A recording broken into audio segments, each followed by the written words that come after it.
Everybody, welcome to my channel. It's Phenomenal Food by Chef Holly, and today we're doing prime rib. Well done prime rib, which is really not the way you want it, but I'm cooking for people that want it well done. Okay, so I put some celery at the bottom of my tin baking dish that I have here, which makes for super easy cleanup. So then I'm going to put some carrots, and although you don't see it, I also put some of those little baby carrots in there as well. But, you know, Chef was doing her little thing, and I didn't video it. My camera wasn't working. But anyway, so we've got the carrots in there. And I'll put a whole bunch of garlic in because I was out of onions. How is a chef ever out of onions? But I was. So I put a bunch of garlic in there. Alright, so now let's get to seasoning up that prime rib. I washed them off, and I only had about a half a prime rib because I normally buy the whole ones for my house. And I left the fat cap on it, okay? Now, that fat cap, yeah, I know some of you guys are going, oh my God, all that fat. Listen to me. You want that fat cap because it's going to keep your meat juicy. Leave it on. It's going to drain to the bottom. Let's season. We're going to use a whole bunch of coarse cracked black pepper. Now, if you want to crack it yourself, you can do that. But I choose to use the easy way, which is the McCormick cracked black pepper. It makes my life so much more easier.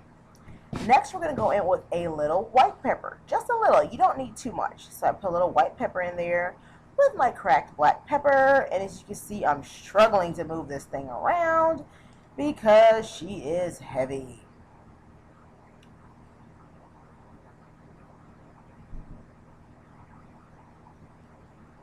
Alrighty then.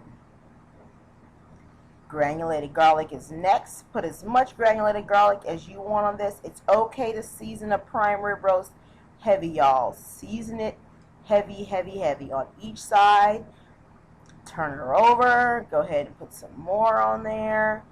Get it all nice and good and rubbed in. Because this thing is going to cook. Remember, it's well done. So it's going to cook for a really long time. It's not going to be one of those mid-rare prime rib roasts. You know, it's going to be a cooker one, a really cooked long one. So I put some more coarse ground black pepper on there as well. Rubbing it in.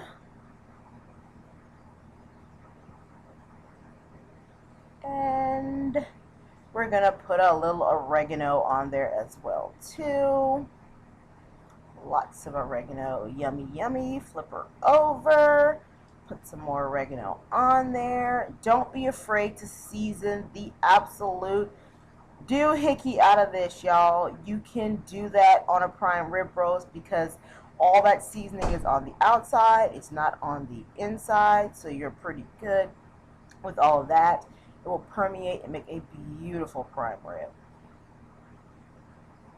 Alright, so now we're putting a whole bunch of dried thyme on there.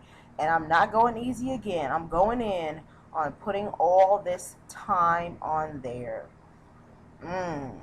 It's all over my hands too, I know. But we can wash our hands after. And now I'm going to go extremely liberal with kosher salt. Do not be afraid to kosher salt up this prime rib. Please go in on the kosher salt. It's just going to make it even better. Like I said, it's a big piece of meat. And it's only going to be seasoned pretty much on the outside. So when you cut in, I mean, you're just going to get bits of the seasoning and that yummy meat. Just yum, yum. All right, so I'm going to flip that over and get my pan straight again. There we go. There we go. My hands are a mess. I know. That's okay. I'm used to them being a mess.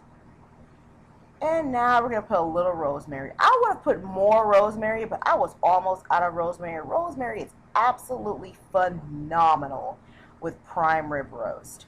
And that's just dry parsley. Y'all know I like dry parsley. If you want to use fresh, by all means, as I say, do that. And then I'm just going to put a little water around, which you really don't need to do because that whole fat cap and all that fat in there is going to kind of render down and come out of it. But I just, for some reason, like to have a little water on the bottom of it so that nothing burns at the bottom of my prime rib. So now I'm going to cover it with clear plastic restaurant film wrap. Do not use saran wrap. It really, to me, is worthless. I really hate to say that. Don't get mad at me, saran wrap people. I don't like it. I use clear restaurant plastic film. You can pick it up at Sam's Club, Restaurant Depot, wherever. And then if you want, you can use foil paper, but I buy the lids for the restaurant to-go pans, so I put that on top.